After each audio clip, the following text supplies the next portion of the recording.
Hey, what's up, guys? Welcome back to the Twins Take Podcast. We're your hosts, Luke and Jackson Hershey, twins from Charlotte, North Carolina. Same face, two opinions, and man, it's been a week. It's just kind of coming into realization that we're kind of midway through summer. We had an awesome time. We were wake surfing earlier this week with our guys, Ross Lynch, Riker Lynch, Rocky Lynch. They came into town, and actually they've been touring all summer. The driver air has been on tour, and so we were able, while they were in Charlotte, they came down and they wake surfed with us. It was a great time. So we've actually been able to come out a couple times this week, and it's been awesome. There's nothing like wake surfing in the summer. If you haven't done it, I highly recommend that you do. Jackson, what's been kind of your favorite part of the summer, and is wake surfing probably by far your favorite? I love to wake surf, but my all-time favorite thing to do is just travel. I love going to new places. I just like seeing different cultures. I honestly think it's really cool to just see what's different from where I'm from, but I love to wake surf. Obviously, one of my favorite things. But something else that's really cool, guys, we have been talking to college basketball players for over a couple of years about the possibility of what if they made a college basketball EA video game. Now, football, obviously that happened a couple years ago, but they just announced that in 2028, there's finally going to be a game. Guys, athletes all over the country are ecstatic about this. We're super excited. Hopefully getting to see a couple of our buddies get to be on the game now. Yeah, dude, it's been awesome. I still remember literally sitting in our studio in our room interviewing Jaleel Bethea, and we were like, "Yo, what would it be like if there was a college basketball video game?" And you could kind of see his face kind of lighten up, and it was like, "Yo, that'd be pretty cool." And since then, that's kind of been a hypothetical question, but I remember we literally were just sitting downstairs and we were scrolling, and we were like, "No way." So we're hyped about it. It's going to be an awesome game, and I think many kids are going to grow up excited to see their favorite players on their screens. But we got to talk about our interview with our guys today because we have none other than Ben and Sam Hutchens, identical twins. But the cool thing about their story is they grew up both loving to play sports, and they just had this passion and wanted to know everything about it. And they ended up going to college for it. And so they both went to Oklahoma State University, was big into covering football and really all their sports. But now they have separate jobs. One is at Iowa State University. The other is at Ole Miss University, covering both of their sports programs, their beat writers. But they really came to fame in March Madness when both Iowa State and Ole Miss played each other, and they had to compete side by side, writing for opposite teams, and they got to sit next to each other once again like they were little, getting to write against opposite teams. And so we get the chance to talk it up with them, hear their story, and just talk some sports up. So, guys, without further ado, let's jump in. Ben and Sam Hutchens, let's go.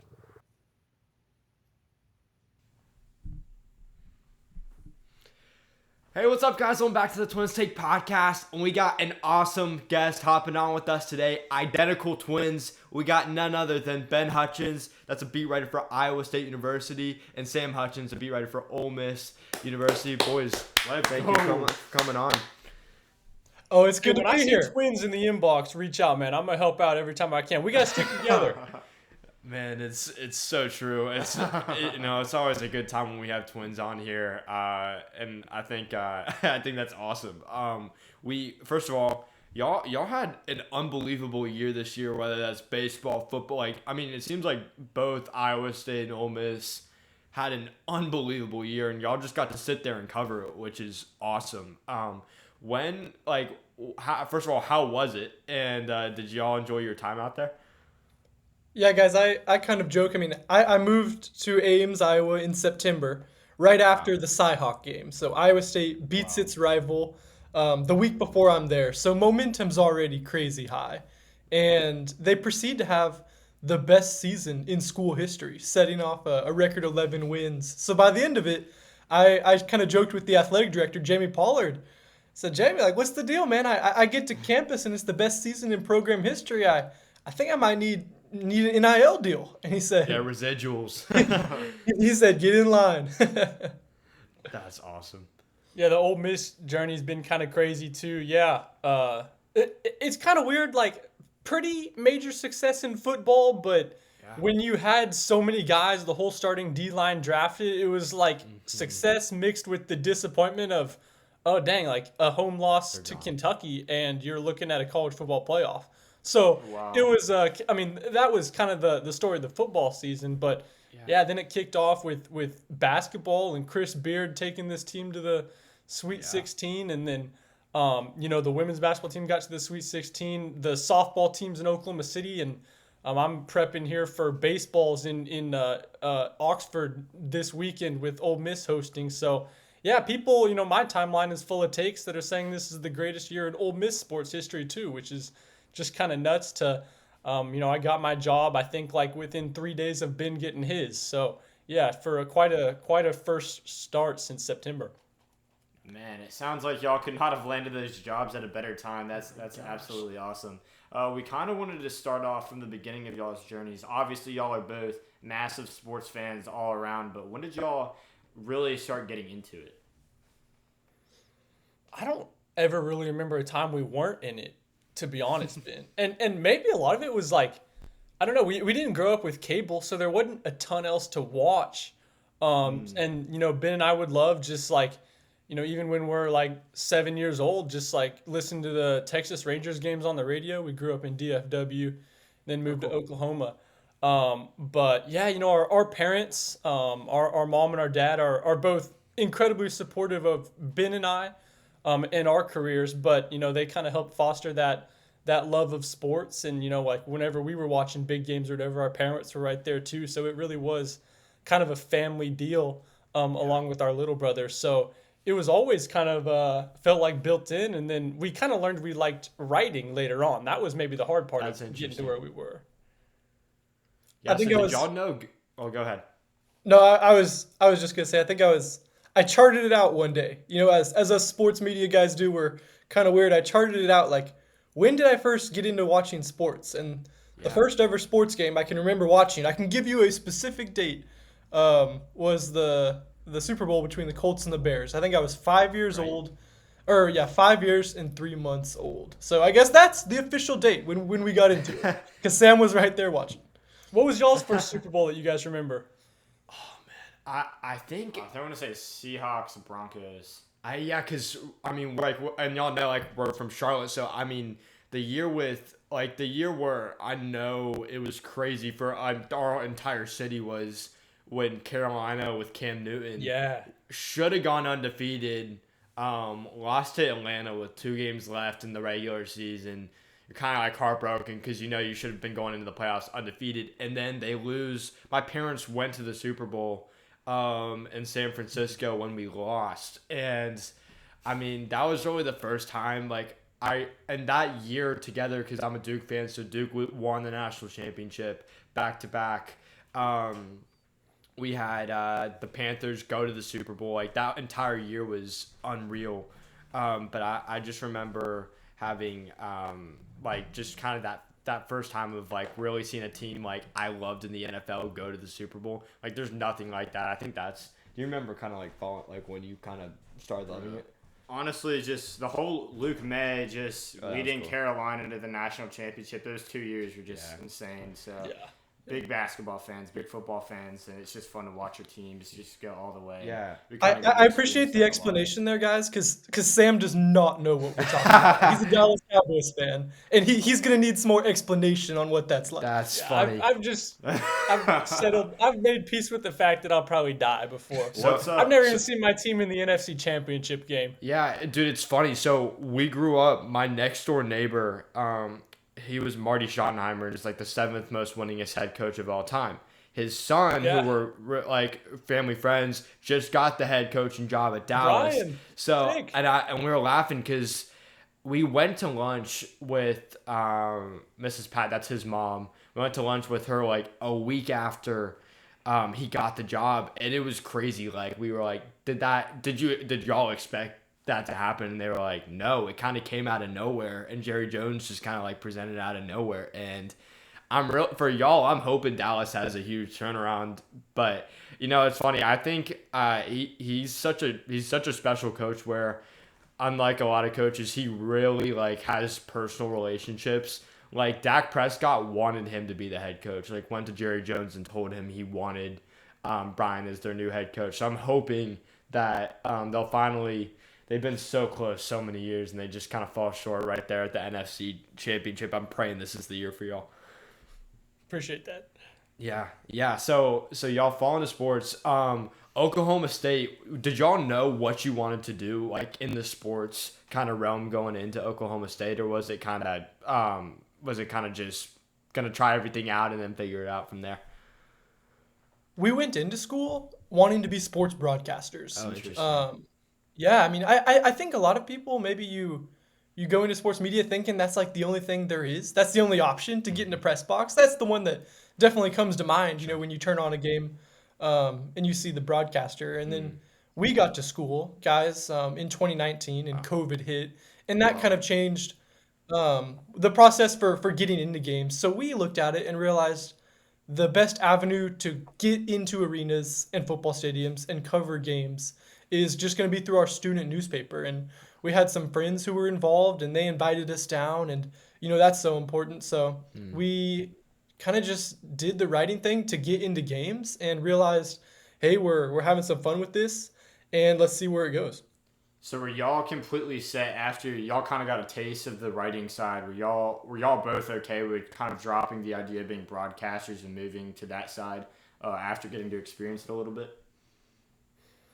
I don't know if there's ever like one moment that it snapped in that, I need to change career paths. And, it's super cool now to have some friends who stayed with sports broadcasting, see success with them. Yeah. And I still, have so fond of so many people over there. But it was, I think for Ben and I, it's, we both were fortunate enough to get on the football beat at our school paper. And then you look up and you're sitting in the Fiesta Bowl press box and you're like, man, like this is really cool. So it was kind of, we, not because of really anything that Ben and I did, but I guess Mike Gundy did it sort of, but we kind of got a taste of the big time a little bit as a student.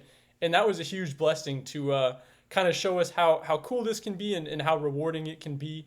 And I think probably junior year or something, Ben and I just, when we started applying for internships, we, applied for writing internships, and that's just kind of how our resume built out. Dude, it's funny because we've talked about this of like when we started this podcast. It was really just about going to sports, but there's always a small part of you that's like, man, like it'd be kind of cool if you can get in some cool games with the media credentials and all that. Like, what was the coolest event or game y'all got to go to while getting to cover Oklahoma State? We're both big golf guys. The same one? Huh? Yeah, there's a few different ways we could go. It'll be funny if we're gonna say the same one. Okay. I'll throw out two and see if you back me up on these, Ben. I think that Ben and I got to cover the last Bedlam as it was built cool. in football. And there had been whole classes of Oklahoma State students that had never seen Oklahoma State beat Oklahoma. So the whole campus was thirsting for a win, and for Ben and I to be in the press box and get to see that crazy game, where they kind of, I guess they won Bedlam twice and tore down the goalpost once. So it's always cool to see a goalpost get torn down. Like that's usually the best game of any Saturday. So that was a lot of fun. The Fiesta Bowl was a lot of fun. I'll throw out the loudest place I've ever heard is at Allen Fieldhouse. Really? Ben and I went there every time we could to cover Oklahoma State. That's because so cool. Getting to see a basketball game at Allen Fieldhouse is an experience.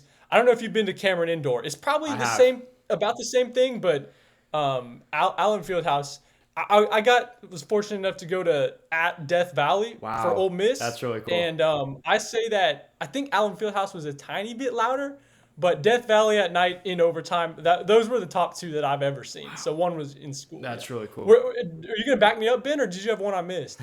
Well, not comparing to the volume of those other ones, but something maybe equally as cool was the 2022 PGA Championship. It came to Tulsa. Wow. And yeah, guys, there are so many, things that you can do in our line of work that you maybe wouldn't first expect. And we never expected to get in there, but Oklahoma State has a rich golf history, so the student newspaper got credentialed, and Sam, I think, was there on Thursday. He saw John Daly and Tiger. Guys, I had the Sunday credential, which was awesome because it's That's Sunday. a pretty cool one too. But here's the deal: is Tiger. I was watching him. I've never seen Tiger. That's all I want to do is see Tiger Woods. So Yeah. on Thursday and Friday, I'm watching him. He's grinding out the cut line, and I think he makes the cut by one shot. Oh, I forgot And- about that. That's crazy. And then I'm watching him on Saturday, and he's just limping around out there. And guys, he withdraws the day before I'm able to go in there and see him. So unfortunately, I never did get to see Tiger, but I got to see a pretty cool finish where Justin Thomas won in a playoff. So that's okay. Yeah, I mean, we got to go last year because or not to the PGA. PGA actually was in Charlotte like a week ago, and I've been to every I think PGA tournament at Quill Hollow since I've been little, just because we have family friends that always have tickets. And last year we got media credentials when Wells Fargo came, and I should have tried to get Nice. the PGA credentials this year, but dude, there's nothing like, and we're big Rory McIlroy fans, so like watching him win the Masters this year, like I was like, man, I'm just praying he doesn't choke, and of course like he chokes on the 18th hole and somehow wins the whole thing at the end, which that was awesome. But dude, getting to watch golf like up there in person, getting to see Tiger, like that's unreal. I tell people, I mean, I enjoy watching golf just because I play golf and not very well. So it really helps puts into context. Like, man, hitting a 9-iron 160 yards to a green, it's like an alien concept to a guy like me. So yeah, I'm glad that the Hershey twins are golf guys. Man, I love it. So after y'all kind of finish up your time at Oklahoma State, y'all kind of pathways, was that a hard decision for y'all to kind of go completely opposite after living kind of your entire careers together so far? It was kind of tough, guys. I mean, it was the first time we'd ever like said bye and not really known when we were going to see each other next. So just we kind of split up a couple different times, right? After college, we both went to work a summer at two kind of small town papers, sports editor, covering a lot of high school. We did that for a summer, and then we came back to Stillwater, and we actually got to team up on the Oklahoma State beat professionally for that 2023 football season. 2024 football season, I think? Three. 2023. This year was 4. Yeah, and then so last summer is kind of when we realized, hey, we're gonna probably be splitting up for a longer time here. And guys, it was tough, but in some ways, I think Sam, we always kind of knew it was the day that was gonna come eventually. Yeah, and it was. I don't know how you guys are. You guys seem really close, and I love that because I love when identical twins are like best friends. But are y'all identical? I should ask that. Yeah, we're identical. Okay. You know, those fraternal twins, we can't trust them. Yeah, that's what I'm saying, man. They're not real. But yeah, like it's kind of, so y'all probably get the same conversations. You know, people say, "Oh, what are you gonna do when you finally split up and stuff?" And you start like hearing about that your whole life. And I guess Ben and I put it off with in school. We went to college together and had all the same classes together except for one. And I think it was because I messed up scheduling or something that freshman year when I didn't know what I was doing. But it was, yeah, it was tough. But I don't know. It's like in this day and age, it's a little easier, man. It'd be tough if this was 1924 or 1925, and we were doing letters and stuff. But yeah, Ben and I still talk a lot, and work gives us a good excuse to talk. I joke that, man, if I'm upset about something or sad about something, I don't even have to complain to my coworkers. They probably think I'm the most gracious person on the planet. I just call Ben up and, man, you should hear this. So yeah, I know it's super beneficial still, but yeah, just doing the same job in different markets. Dude, I think there's something unreal about, and most people won't ever know it because they don't get to experience it, but like your relationship with your twin, and it's cool that y'all went down like very similar paths of what you wanted to do, because in a way it's really similar to what Jackson and I wanted to do also. So y'all get to cover Ole Miss and Iowa State this year. I thought this was really cool when I saw this. So they play each other in March Madness. Like, is there a bet going on? Is there a rivalry? Like, what's the feeling like of going into that game knowing one's advancing, one's going home, and like, are y'all excited for each other? Are you sad? Like, what's kind of the emotions there? All of that, man. It was the most unreal thing ever when we're watching the Selection Sunday show and you see the pods get unveiled, and if Ole Miss wins and if Iowa State wins, they're going to the same pod. We'd I been sort kind of of felt like seeing. LeVar calling like my son's gonna play for the Lakers just because it was like impossible odds. But Ben and I were always kind of saying like, oh, they'll wait till the tournament, like they'll match up, and then Right. we kind of saw like, dude, Iowa State could be the 3, and Ole Miss like they could be a 6 maybe. Like on the seed line, it could theoretically make sense, and for that to flash up was just insane. Oh, But that's I so cut you cool. off, Ben. No, So we yeah. sort of talked it into existence. It felt like it was this That's unreal. impossible concept, but also like Ben and I had been joking like it was a sure thing for the whole season. So it was wild to have it actually come to fruition. Yeah, I remember Sam called me. I remember Sam called me right after it happened, and I couldn't answer because I was in TJ Otzelberger's press conference, and he was trying to figure out, all right, like we're sharing a hotel, right? It's like, yeah, like let's do that, and we'll just spend the weekend out there, and it was really cool because that's kind of if we were to boil it down, maybe our favorite sporting event of the entire calendar, and we'd never missed it. We'd always watched it together. Wow. So for that to happen again was pretty neat. Man, I mean, I was definitely bitter that weekend because I mean, Ole Miss knocked out Carolina, but obviously that was y'all. That ended up being a really sick experience for both Yeah. of y'all. I'm super glad y'all got to experience that. Was there a favorite sports season y'all enjoyed covering? Um, it's kind of I guess, and I feel qualified to answer this because I've covered every regular season with baseball in the postseason. The easy answer is football, but I guess I'd say that just because Ben and I we both hopped on like not mid season, but my first game covered Ole Miss was week 2, I think, and Ben's was similar. So we definitely were thrown in the fire a little bit, but to go on those kind of crazy runs right away, and like I'm still, I remember in week 2, I'm still trying to like learn the roster and stuff and everyone, and it was just really cool to be a part of that from the jump, and that's kind of when you're interacting a lot with the other people on your beat and your coworkers and getting to travel with them and stuff. So for me, and I know Ben was similar, to get to see new stadiums that I hadn't seen like Death Valley or at Florida was really cool for a guy from Big 12 country. So to see those sites was just really cool.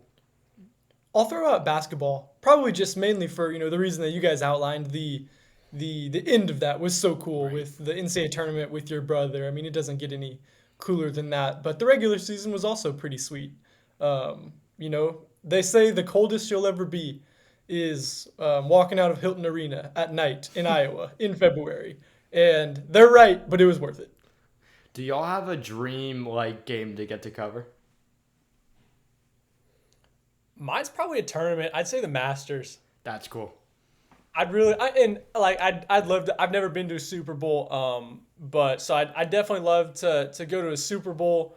Would probably be the number 2, but just with the Masters, and it's almost like I say it's like as close as you can get to Willy Wonka land on this planet. You walk in and it's like kind of secretive and everything's super colorful, and it's like a world in there that's you can only it's hard to. I mean, it just looks like a Willy Wonka land on TV. It's so nice and pretty. So for being a big golf guy, I'd say the Masters or the Super Bowl. I might be missing one, Ben. World Series, Game 7 or something would be really cool. Yeah, shocker. I pretty much have that exact same list. Oh, really? Yeah. Yeah, I don't know. What would you? That'd be hard to beat. I'd say Super Bowl. Or the Masters would be really cool. I mean, it's so cool. Like, I mean, for a sports fan, like those games or the tournaments you're talking about have such a like. I mean, every sports fan wants to be there. The national atmosphere in those arenas and those tournaments are unreal. Like, it's just such a cool environment. Jumping over into college, we're going into the college football season here in the next couple of weeks, which is kind of surreal. What's kind of y'all's predictions for Ole Miss and Iowa State going into this year? Yeah, Ole Miss lost a lot, like in the draft, not only on day one, but also on through all the seventh round and then with UDFA's, like they lost a ton of players. And Lane, he's reloaded in the transfer portal and stuff, but I just, when your whole starting defensive line is in the NFL, I think that you kind of maybe have to, your ceiling's probably a little lower. I wasn't alone in Oxford thinking like there's a world where that Ole Miss team could have beaten Ohio State and won the college football playoff. Like they just had so much NFL talent and stuff. They're good. It was just an issue for them of, they lost every close game they played in and, they just couldn't put it together in those moments. So for this Ole Miss team, they're lost obviously a first round quarterback, but they're bringing in a young guy named Austin Simmons. So a lot of it will be determined on how well Austin Simmons hits, and I think if there's enough defense to put up similar numbers like last year. But I think that the ceiling of this team is probably the college football playoff, and then the floor is still pretty high. Maybe another Gator Bowl where they kill Duke or something like that. Sorry.